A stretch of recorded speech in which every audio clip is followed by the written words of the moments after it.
जब से शाहरुख खान और समीर वानखेड़े के बीच की व्हाट्सएप चैट लीक हुई है, एक सवाल सबकी जुबान पर है कि आखिर ये व्हाट्सएप चैट लीक किसने की।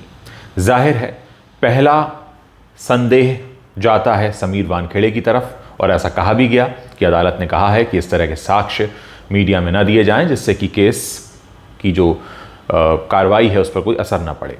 लेकिन दोस्तों, एक सवाल यहाँ जानना थोड़ा और डेप्थ में ज़रूरी हो जाता है कि जब भी कोई साक्ष्य प्रस्तुत किए जाते हैं अदालत में, खासकर ऐसे मामलों में, तो उसकी कॉपी सुरक्षा एजेंसीज, जांच एजेंसीज को भी जाती है। जैसे इस केस में डेफिनेटली मुंबई पुलिस के पास गई होगी, सीबीआई के पास गई होगी, एक कॉपी एनसीबी के पास भी गई होगी।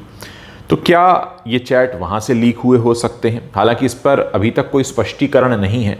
अदालत ने ये ज़रूर कहा समीर वानखेड़े से कि ऐसे साक्ष्य बाहर ना आए, लेकिन कहीं पर भी इस बात का सबूत सामने नहीं आया है कि इन साक्ष्यों को बाहर लेकर कौन आया।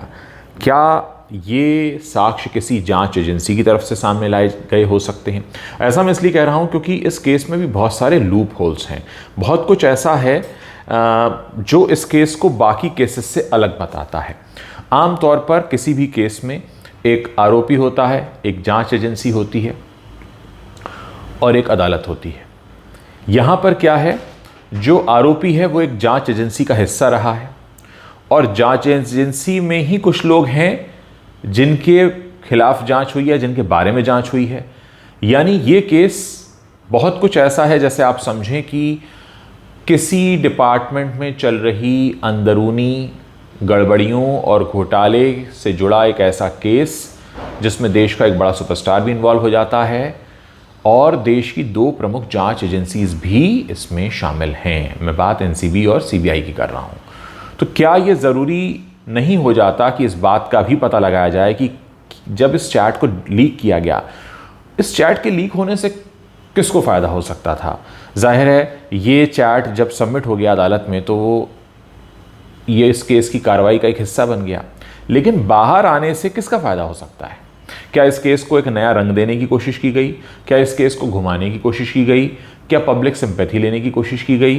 क्या एक नई पिक्चर लोगों के सामने रखने की कोशिश की गई, या लोगों को कंफ्यूज करने के लिए ऐसा किया गया? ये तमाम सवाल हैं जिनके जवाब अभी आने बाकी हैं, और मुझे लगता है जब तक ये केस पूरी तरह से ख़त्म नहीं हो जाता, पूरी तरह से क्लोज नहीं हो जाता, तब तक इन सारे सवालों के जवाब बाहर नहीं आएंगे। लेकिन हाँ, आज भी ये सवाल अपनी जगह पर खड़ा है कि इन चैट्स को मीडिया में लाने की ज़रूरत क्या थी? क्या ये सिर्फ मनोरंजन के लिए किया गया?